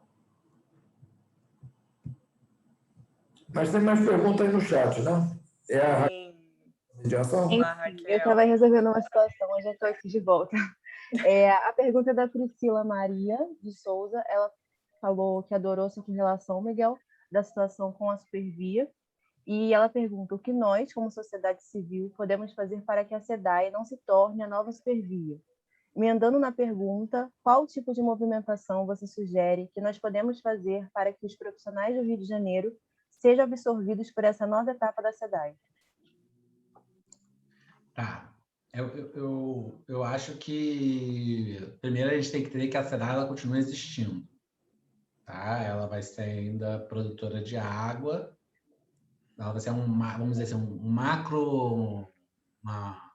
empresa de como é que é a venda atacado. Ela não vai vender mais no varejo, ela não vai entregar água na tua casa, mas ela vai vender para as companhias que vão entregar água na tua casa. Em lógica financeira, essa empresa é um filézão, tá? Porque é super simples, mais simples de organizar. O maior desafio operacional é essa parte comercial mesmo. Então, na lógica financeira, essa empresa é excelente, tá? Então, ainda vai existir essa SEDAI. Então, o que a gente está discutindo, entendo eu, né, que não é discussão sobre esta SEDAI, sim das novas companhias que vão dos serviços que foram privatizados. O Jope já colocou muito bem a questão da regulação, da importância da regulação, né? A regulação, ela é a essência. Se a gente for discutir, aí vamos entrar aqui agora numa discussão mais profunda sobre o que é o conceito neoliberal, né? Em Margaret Thatcher, Inglaterra, início dos processos de privatização dos serviços públicos e tudo isso, né? Isso só é possível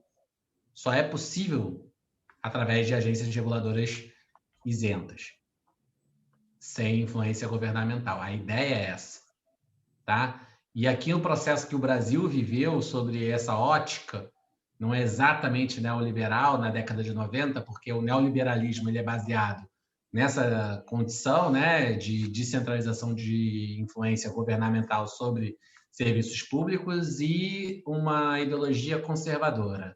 Aqui no Rio de Janeiro, na década de 90, essa primeira parte, que é econômica, realmente ela aconteceu não só no Brasil, mas em muitos estados, como, por exemplo, o próprio estado do Rio de Janeiro, que teve aí a venda de ativos e serviços de concessões de várias áreas, né? Um deles é a Supervia, né? A Supervia, um dos grandes problemas da concessão da Supervia é que você faz a concessão não sobre uma ótica de como prestar o serviço e regular ele, mas sim sobre só uma ótica de mercado, que é, para mim, o que está acontecendo hoje, né, sobre esse processo de concessão de serviço de saneamento, que ele é feito sobre a ótica de mercado. O Joper colocou bem, quem conduz esse processo é o Ministério da Economia, não é a área de saneamento, né? Então, isso é problemático, assim, tende a ser problemático, né? A gente não tem como falar porque a gente não é vidente, mas a gente entendendo que são os parâmetros hoje, a gente enxerga para onde a coisa tende a direcionar. A forma de corrigir isso é através de uma fiscalização forte, né? Uma regulação forte. E quem está hoje previsto para fazer isso é a Genersa. Só que se você for enxergar o quadro hoje da Genersa, é um negócio que parece uma piada, uma boa, assim, uma piada de mau gosto, né? E aí, quando você abre uma esperança, como eu falei, vamos fazer contratação, vamos ampliar, vamos trazer gente para qualificar e tal, como aconteceu no início das agências reguladoras também nacionais, né? A ANA é um baita celeiro técnico, tá? É extremamente qualificado, apesar de só ter tido um concurso até hoje para a ANA, que foi feito no início dos anos 2000. Tá? Mas entrou um monte de gente naquele concurso, mas são profissionais de muita qualidade. Então, assim, um ponto, por exemplo, que para mim é essencial, assim, não pode ser só em trabalhar na ANA. Eu acho que eles vão ter que abrir de qualquer jeito concurso para a ANA agora, porque a ANA absorveu o setor de saneamento, o que eu acho que foi um ponto positivo do novo marco regulatório, porque a gente não tinha uma agência nacional de saneamento.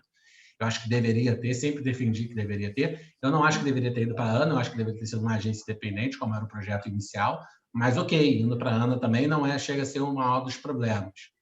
Mas eu acho que eles vão ter que contratar, porque ampliou de um jeito a quantidade de demanda de serviço que o pessoal que está lá não dá conta, né? Mas eu acho que o seu sonho não tinha que ser ir para a ANA, o seu sonho tinha que ser ir para a Genersa aqui, sabe? Porque a gente precisa manter também a formação dos profissionais aqui, que é o investimento do Estado, que eu sei que você foi formada na UERJ, Maíra. Então, assim, o povo fluminense investiu na sua formação. A hora de você dar retorno é quando? Trabalhando aqui, pô. Nos órgãos daqui, com a qualificação que foi lhe dada. A minha ideia era que, assim, a minha visão é que a ANA deveria ter polos, unidades em todos os estados, não só em Brasília. Então, seria muito bom ter uma unidade. E você ficaria no do Rio e daria apoio aqui. Aí tudo bem. Claro, né? Aí agora você já está maravilhosa, né, Miguel? Ela já tem que chegar lá revolucionando, estabelecendo isso, Maíra, aprovado. Justo. Mas eu estou querendo dizer o seguinte, do que eu estou querendo colocar é que essa parte do controle, e o controle social ele tem efetividade, sabe? Então, assim, não só delegando para a agência reguladora, mas aquela pressão que a gente puder fazer, vamos fazer. E aí, já abrindo aqui um parêntese, tem uma previsão de controle social dentro do edital da SEDAI, que vai ser um conselho que vai ter que ser criado pela Genersa, onde, por exemplo, aqui pela ABS, eu já estou pressionando os conselheiros para que a ABS esteja inserida. Se o Joper sabe disso aí, mas eu já estou fazendo esse movimento. Então, assim, a gente tenta fazer, né, as pessoas que a gente pode, não pode delegar para os outros. A gente achar que o pessoal vai resolver, não sei o quê, aí desanda. Aí não resolve nada, e quando resolve da pior forma possível. Então, eu acho que para que não se torne um serviço ruim, tem que pressionar mesmo. Então, assim, se uma companhia dessas aí começar a trazer um monte de engenheiro de fora, tem que ir lá e tem que bater, vai escrever para jornal, colocar carta, mandar e-mail para os deputados para o pessoal poder denunciar e pressiona, aí o cara vai assustar. Entendeu? Eu proponho que vocês vejam, dentro dessa linha que Miguel fala, 3 vertentes de ação. Uma vertente de ação, a imprensa. Carta do leitor, torpedo para o Fachel e para a Silvana, né? Como é que vai ser a contratação do pessoal? Começa a falar sobre o assunto. A segunda vertente, As associações de classe, tipo ABS, tipo CREA, tipo o Clube de Engenharia, atenção. Eu estou dizendo isso agora como colaboradora de gestão do Miguel. A ABS tem que se pronunciar quanto a isso. Quer dizer, se nós não falarmos enquanto é tempo, depois nós vamos ficar chorando. É viúva do problema, não é a solução. E a terceira vertente, que vocês não podem ignorar, eu lido, eu transito com todas as correntes políticas partidárias que vocês possam imaginar. Não sou filiado a nenhum partido político. Não vendo a minha alma para o diabo.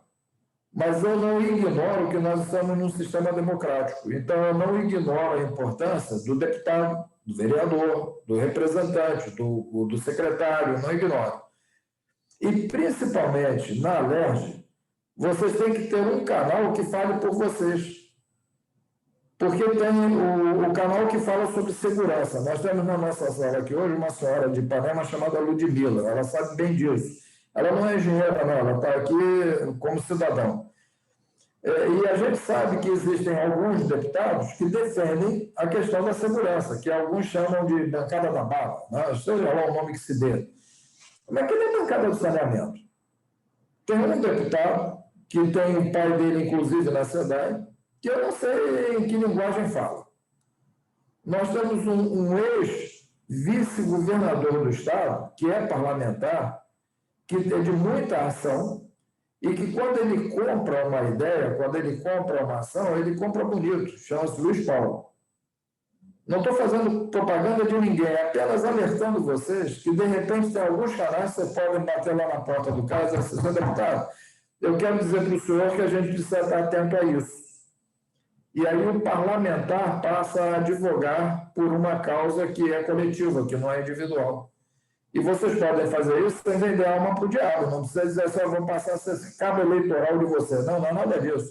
Ele vai fazer o papel dele de parlamentar e vocês vão fazer o papel de vocês, de cidadãos conscientes que buscam um parlamentar para defender uma tese. São sugestões. 3 vias, pelo menos: imprensa, parlamento e as associações. As associações inquietem, encham o saco. Sabe, chega lá... Já vamos começar, Jô. É o cara do Clube de Engenharia. Cadê você? Não escreveu nada. Enquanto é tempo. Cadê a Abis, Miguel? Cadê a Abis Rio? Ó, já está aí, já vou cobrar, hein? Todo mundo nos conhece. Mas a gente faz, Raíssa. A gente faz. Mas ainda não fez. Ainda não fez, ó, hotel. Sobre o qual? Daqui a pouco só tem paulista aqui nas nossas terras. E como é que a gente não, mas isso eu nem sei. Essa aí eu nem sei se está acontecendo ainda isso ou não. Ainda não começaram a contratação, mas já... Mas isso aí você bate primeiro, pergunta depois, pô. Então, pode já. Aí já é o uísque falando por mim, Jôper. Não, tô brincando. Eu realmente não sei, mas eu acho que assim, você tem que ter essa atenção, tem que ter essa preocupação. Como, por exemplo, quando eu fiz a apresentação para a Semana de Engenharia Ambiental da UFRJ, eu sei que você assistiu, Raíssa, eu falei, olha, aonde vão gastar esse dinheiro que foi pago da outorga? Já com a representante da engenharia da IUA. Vocês têm que pressionar. E eu falo isso, às vezes, aí tem um lado também que a gente, às vezes, tem que segurar um pouco a onda como entidade, a gente não é sindicato, né? Então, assim, e eu falo isso com tranquilidade, como já tenho sido líder sindical. Tem coisas que, às vezes, eu vou lá, eu falo em off com um cara que é o tomador de decisão, como eu falei aqui, que eu já falei com conselheiros da Genersa sobre isso, sobre a questão do salarial, eu já fui lá, falar. Eu não fiz uma nota pública, agora está ficando público, que eu acho que é um absurdo, que eu acho que é um absurdo mesmo. Mas a primeira coisa, eu fui o primeiro, já fui lá avisar, isso aí é um negócio complicado, hein, cara? Não sei o que vocês vão fazer com isso aí, entendeu? Então, assim, eu acho que tem várias formas de atuação, né? E pode até ser público também. Se for um entendimento da diretoria, daquela gestão, a gente vai fazer, entendeu? Então, essa é uma das vertentes. Mas, como eu falei, não pode ser na expectativa, Raíssa, também, de que, você aí, Miguel, vá fazer, não sei o quê, porque não vai dar certo. Na verdade, sabe o que eu vou fazer? Se for uma pressão dos associados. Se os associados falarem, isso aqui que a gente quer, aí eu vou, como eleito, vou ter que representar. Entendeu? Porque também, senão, algumas coisas eu até enxergo que sejam importantes, mas outras eu posso achar que não seja tão importante, vocês acham que são, entendeu? Eu vi até nas perguntas que muitas pessoas perguntaram como a gente se inserir, como a gente pressionar, assim. Hoje as redes sociais estão aí, a gente tem LinkedIn, a gente consegue ter contato com as pessoas da Iguá, com os profissionais que vão chegar aqui no Rio. Então, assim, aumentar esses laços, né? A gente chegar, conectar, mandar mensagem, fazer networking, porque só é lembrado quem é visto. Então, a gente precisa estar conversando, dialogando, né? Eu acho que também é um caminho. Muita gente fica com vergonha, mas a gente está atrás de uma tela, a pessoa não nos conhece ainda. Então, a gente está se vendendo a oportunidade para a gente criando forças, para eles verem que tem profissionais qualificados aqui no Rio, que não precisa pegar ninguém do lado. Tem gente aqui boa e eu tenho certeza que muita gente aqui na roda é Imagina um flood de post nas páginas oficiais dessas empresas, de engenheiros do Rio de Janeiro, falando que é para contratar gente daqui. Posso ser a garota propaganda, Miguel, me indica. Eu já te indico sempre, Raíssa, para fazer de garota propaganda. Ela tem uns videozinhos bons de propaganda, sabe fazer isso super bem. Mas eu tô falando assim, entendeu? Assim, já não é mais a minha luta, ô Raíssa.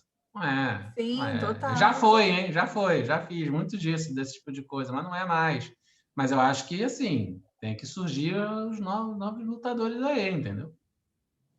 Eu vi uma pergunta da Priscila muito interessante aqui no chat, e eu a vi porque ela menciona meu nome, que ela fala sobre a questão, evidente que fica um espaço para corrupção, mas ela pergunta se não fica um espaço para novas tecnologias, né, Raquel?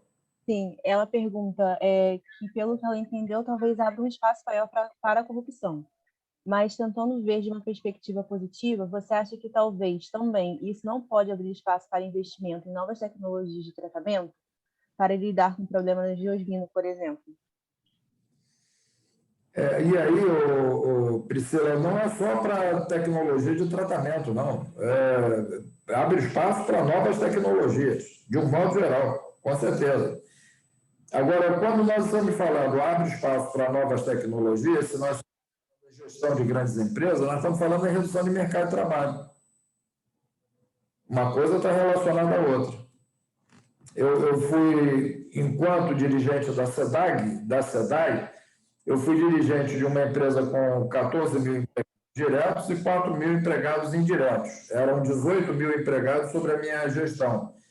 Hoje, esse conjunto não passa de 6 mil pessoas. Isso porque, por exemplo, a leitura da conta era feita de uma forma, a entrega da conta era feita de uma forma, envolvia muita gente. Hoje é leitura simultânea. Então, essas novas tecnologias, claro que elas estão embutidas na proposta de negócios desses grandes grupos, claro. E eles detêm essas tecnologias. Agora, isso quer dizer mais tecnologia, menos espaço para o mercado de trabalho. E quanto à sua preocupação, Priscila, que é a questão da geosmina, que você menciona, né? Eu brinco muito com o Haroldo de Matos, eu e o Haroldo somos muito amigos, vocês devem estar sabendo de quem eu estou falando, né? E eu digo para o Haroldo, eu ainda vou ver em vida produção de água potável das estações no mar. Eu ainda vou ver a produção de água aqui na cidade do Rio de Janeiro. Isso para mim é muito claro. Aí o Haroldo diz assim, não, talvez a gente não veja em vida. Eu digo, não, eu vou ver. Eu estou com 73, eu vou até os 99, tem mais 26 de garantia com lucidez, eu vou ver. Porque em 26 anos eu vou ver isso. Eu não tenho dúvida alguma. Mas aí a questão, e isso está associado a isso que nós viemos falando, da qualidade dos corpos hídricos e tudo mais, né? Como é que esse processo vai se dar? Com a produção de água do Guandu, dificilmente. Então, isso vai ser a outra onda que nós vamos sofrer para que a produção de água deixe de ser uma ação do governo do Estado, essa é a minha visão, isso passe para a iniciativa privada e, junto com isso, venha a dessalinização como uma parte desse processo.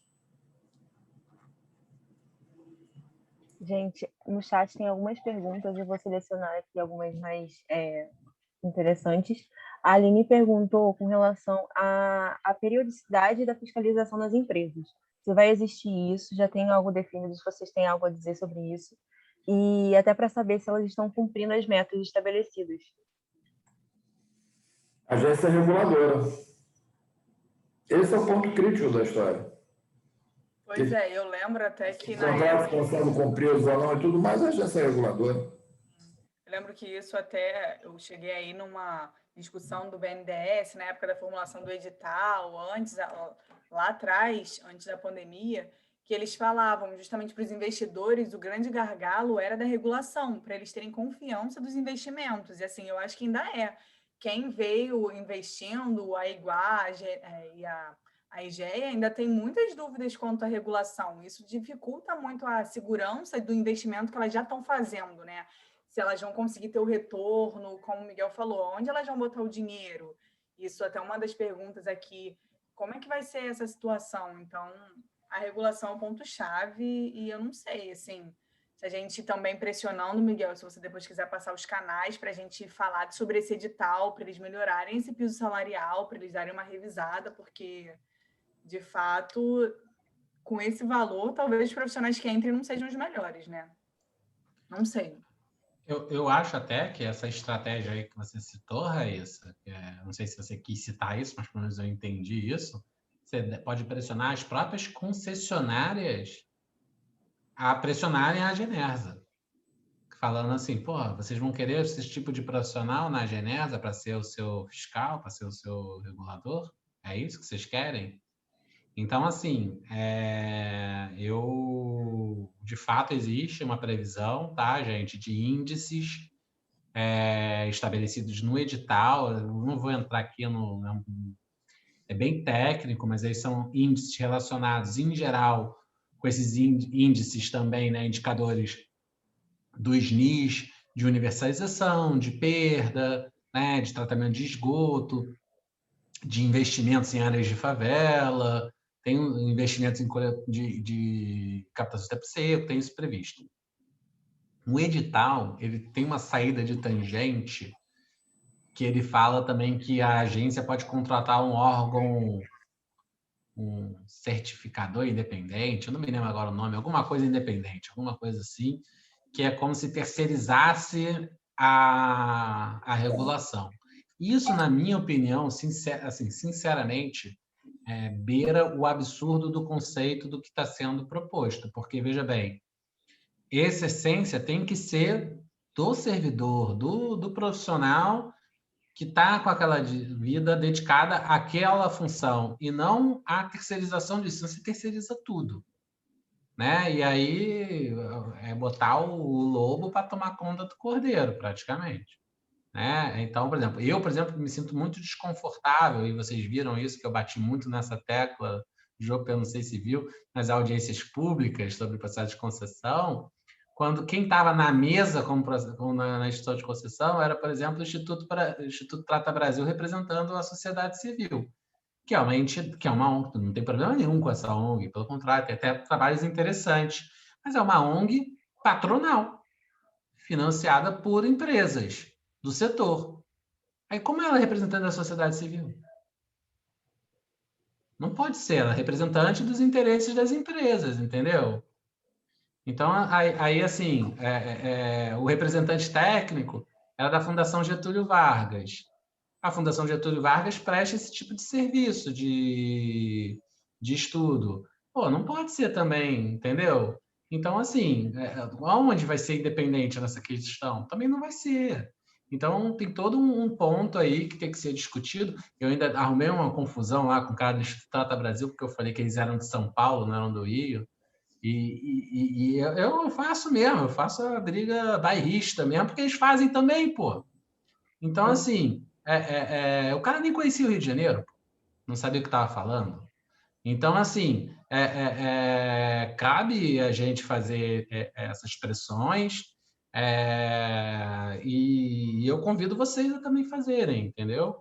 E acho que, cara, se vocês querem ter essa oportunidade, querem se inserir e tal, é isso aí, é incomodando um pouco, não pode ser inconsequente. Não é isso que eu tô sugerindo aqui. Mas também não pode ser passivo, entendeu? Tem que ser ativo nas ações. Então, é essa aí que é a minha visão sobre essa questão aí. Bom, gente. Uma questão no comentário dela muito interessante, que é da tecnologia, quando eu falei da dessalinização, que a tecnologia é muito cara e que ela não via essa perspectiva. Eu lembro, Priscila, que quando o primeiro telefone celular, eu fui um dos primeiros a comprar aqui no Rio de Janeiro, paguei $3.000 em notas verdes por um aparelho Motorola pesado pra cacete, que colocava na cintura, eu ficava envergado, tinha que carregar de 4 em 4 horas, o carregador era imenso. Hoje eu tenho um smartphone pequenininho, que é muito mais poderoso do que aquele celular que eu tinha.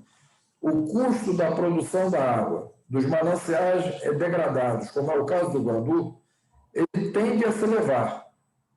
Com isso, a tecnologia da produção da água do mar tende a diminuir. Então, vai chegar um ponto, e isso não vai demorar muito, que esses dois custos vão se aproximar. E nós, do Rio de Janeiro, não temos alternativa de onde pegar água que não seja onde nós pegamos. O doutor José Sertan, que é um dos nossos profissionais altamente qualificados sobre esse assunto, ele me dizia, Joper, a fonte mais próxima da gente fica a 280 quilômetros. Mas como é que eu vou imaginar que a gente já traz água de 80 quilômetros para cá?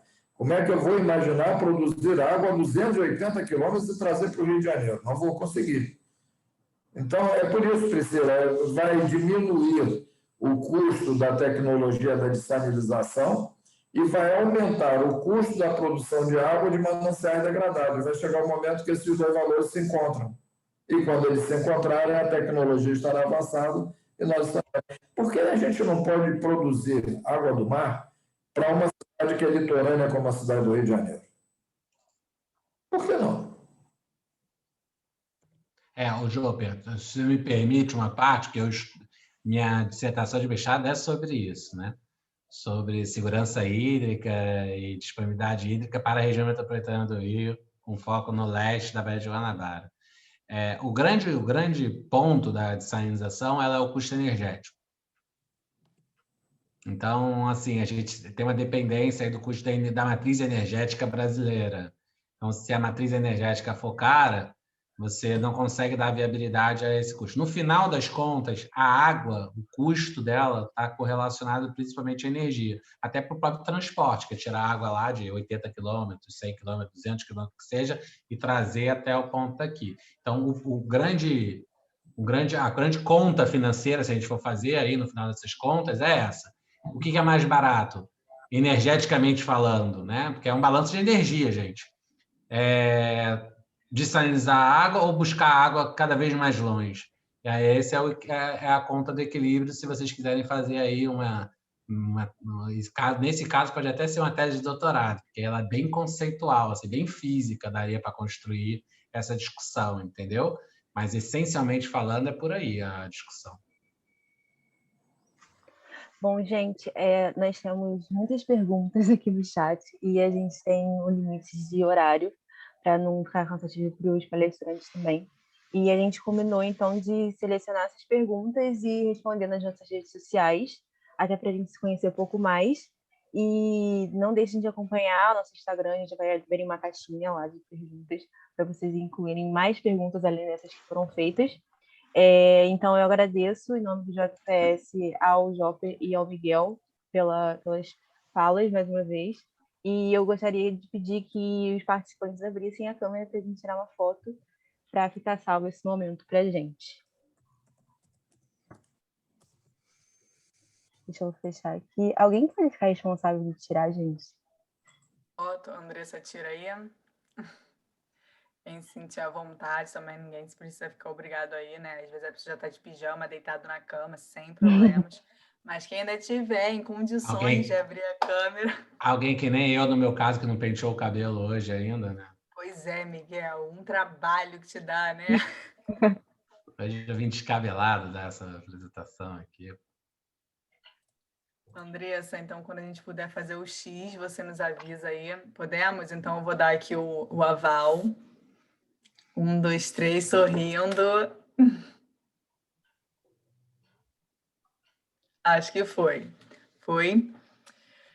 Então, gente, estamos finalizando aqui no nosso horário. Quero também agradecer, em nome da coordenação do JPS Rio, da ABS Rio, da ABS Nacional, a participação de vocês. Continuem nos acompanhando. Em breve, esse nosso bate-papo, Happy Hour, vai estar também no nosso canal no YouTube, JPS Rio.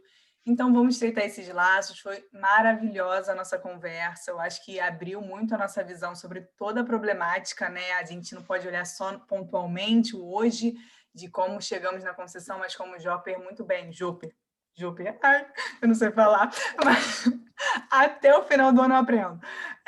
A gente conseguiu aprender bastante, né? Ter uma visão holística, o Miguel também.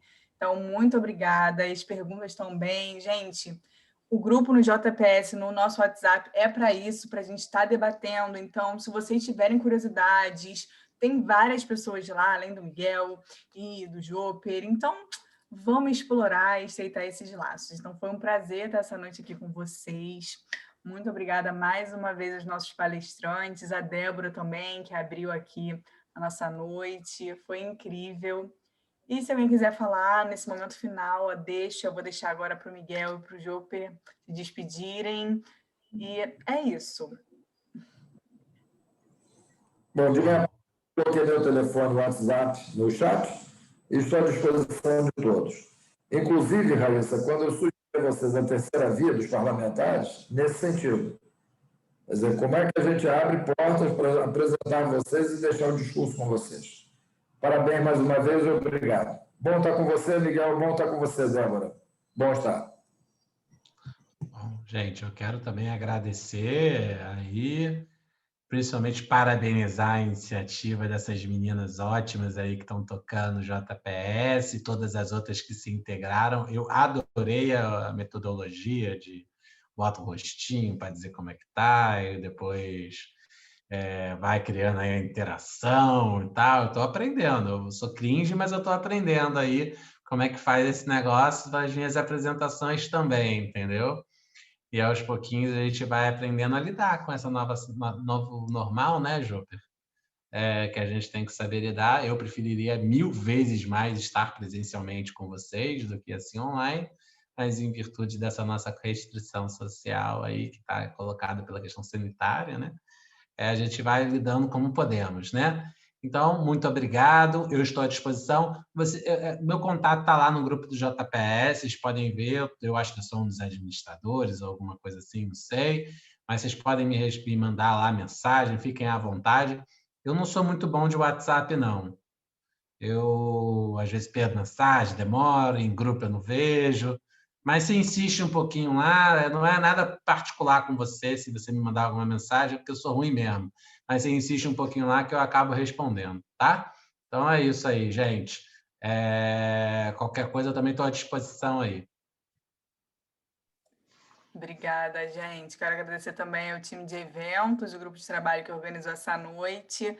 Boa noite para todos. Continuem nos acompanhando, que em breve temos mais novidades de JPS Rio para a gente estar expandindo o nosso diálogo sobre saneamento e sobre o meio ambiente. Um beijo, bom descanso.